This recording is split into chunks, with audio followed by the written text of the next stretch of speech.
A few years ago, harvest time was the bottleneck in farm operations. Extra harvest help was a nightmare. But this nightmare no longer exists. Today, almost everyone is familiar with the all-crop harvester, the machine that changed the harvesting habits of the better half of the world. Everywhere, it stepped in quietly and efficiently to perform harvest jobs that previously required expensive special equipment and extra help.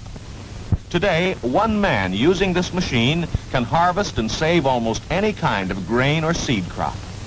Tens of thousands of satisfied users all over the globe attest the all-crop harvester's ability to handle a greater variety of crops, to reduce labor on regular harvests, to handle an infinite number of grasses, seed, and beans formerly harvested by costly, complicated methods. This ability and accomplishment didn't just happen. It was planned and built in various ways. Let's look at a few of these and get the inside story. Foremost in this story is air blast separation. This principle was used in the days of the flail and is still used in the cleaning shoes of all thrashers and combines. But in this machine, it starts working right behind the cylinder, where by far the greater part of the separation takes place. These diagrams show how this system works. The lines represent the thrashed grain and straw. They travel in a curved arc above and behind the cylinder, and then turn completely upside down before reaching the rack. Air blast from the cylinder winnows out and separates the heavier grain from the chaff and straw while in suspension, and much of the separating is done before it reaches the rack. This is how the air blast separation works. An all-crop with glass sides lets us study the whole job of thrashing and separating. Let's start with the rubber-faced bar cylinder and watch it process the heads, slowed down by a slow-motion camera, so that you can actually see what happens. The unthrashed grain comes in a thin, even stream over the entire cylinder width. The cylinder bars whip out the grains and send them up with the straw and chaff in a high arc. The extra weight of the seeds and the sharp blast of air winnows out the grains in a hurry. They reach the rack and fall through right now. Curved deflectors deliver this material toward the front end of the rack, so it will be given the longest possible period of agitation. Then the straw rack shakes out the remaining kernels. It's a rough uphill road, and a kernel of grain or seed seldom stays in the straw. Once it falls through, what then? Well, the endless grain drag hauls the chaff and grain in two directions at once. Yes, it does. It hauls the grain from under the front end of the rack toward the rear and delivers it at the front end of the cleaning shoe. The grain falling through the rear part of the rack is hauled toward the front to be delivered also at the front end of the cleaning shoe. This allows for a grain-tight pan stepped in the middle to permit delivery of the grain and chaff. Also, it allows the grain drag to do its work in two directions. The sawtooth air blast control device provides a positive means to control the air on the cleaning shoe. Ribbons fastened on the chaffer lips in this shoe show just what the controls accomplish. With the sawtooth valves closed, the ribbons lie down flat. Open the lower arm and the ribbons rise at the front end of the shoe. Adjust them both and the ribbons float evenly over the entire sieve area. This is the way the controls should be worked out in the field. Open just enough to float off the chaff and straw, but not enough to blow any seeds over. Remember that field beans require a lot of wind, while Rhodes grass at 10 pounds per sack is an entirely different story. Now, let's utilize the slow-motion camera to watch air blast separation at work in the cleaning shoe.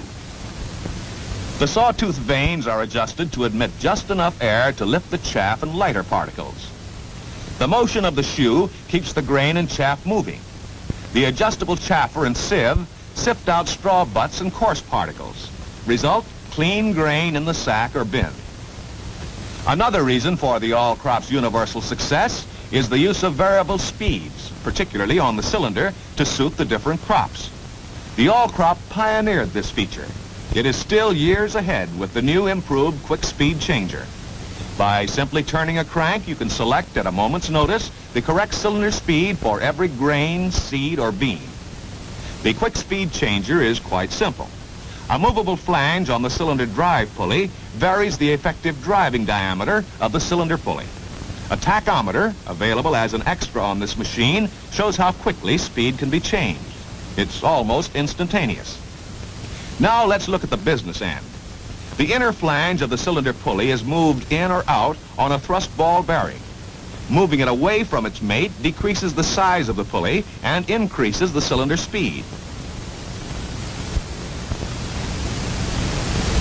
Moving it back increases the size and causes the speed of the cylinder to decrease. A new spring-loaded idler pulley takes care of the slack in the drive belt and provides correct tension at all speeds. But these features and superiorities aren't all. There are many others. One is the fact that these machines will handle such a wide variety of crops without special attachments or equipment.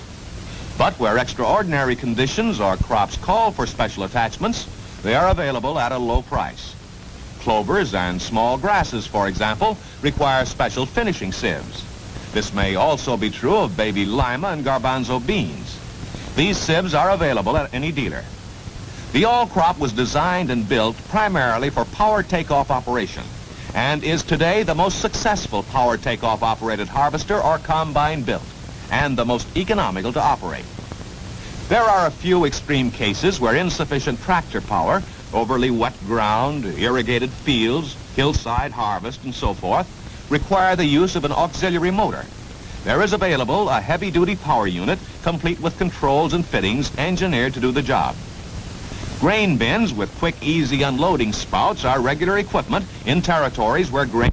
With this equipment, small seeds can be sacked in unloading.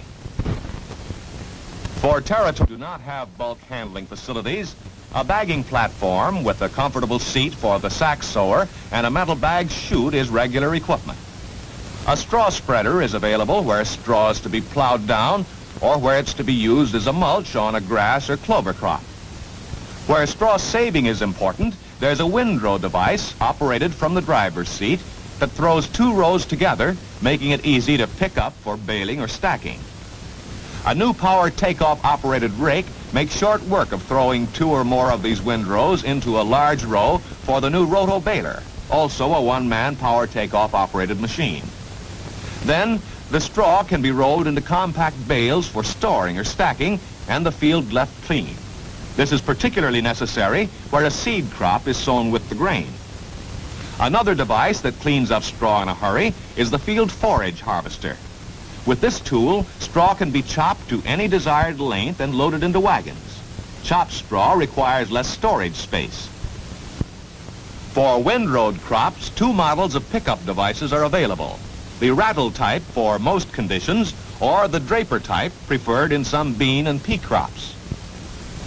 For crops that mat in the windrow, there's the windrow spreader. This is simply a swinging finger which works on the windrow before it enters the cylinder and spreads it evenly over the entire cylinder width. The flax roller attachment feeds extra heavy flax crops evenly and helps to crush the bolls. It's also used to advantage in Dutch and Ladino clover and several other crops that require careful feeding. High lift headers are available for crops that are cut above the height of ordinary grain. On the extreme hills of the Northwest, complete hillside model all crops are rapidly finding a place not only in the wheat fields, but in the peas, beans, and grasses that are fast coming to the front in these areas. These are the inside mechanical reasons for the all crops' outstanding successes. Of course, there are many others. No detail is too small for improvement in this constant program of refinement. A corps of engineers follows this machine each year and studies its performance on the farm front, where greater production with less help is the order of the day. The all-crop harvester is increasing the power of the good right arm that formerly shocked, hauled, and pitched the sheaves into the threshers. With an outfit of this kind, one man easily accomplishes as much work as a whole harvest crew did only a few years ago, and the cost is just a fraction of that of any other method. Our post-war program calls for more foodstuffs to feed a hungry world, for greater diversification to maintain and build up the fertility of our soils. Machines like these are helping to make the American farmer the world's most efficient producer.